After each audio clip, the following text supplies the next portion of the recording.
এয়া আৰু আজি গা ধুব আহিছোঁ বহুত দিন পিছত বোলো গা ধুওঁ দে কেতিয়াবা এনেকুৱা দেখাব মোবাইলত দেখাব পাহাৰৰ নিজৰাৰ পাৰত থকা মানুহখিনিয়ে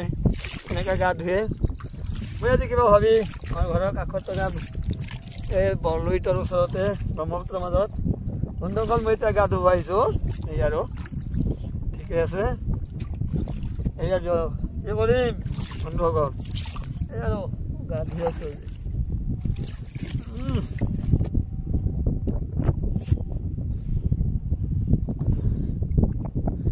হেল্ল' ফ্ৰেণ্ডছ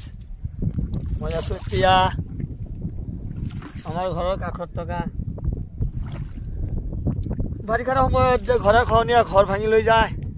এই ব্ৰহ্মপুত্ৰ নদীৰ মাজমজিয়াত আজি বন্ধুসকল গা ধুব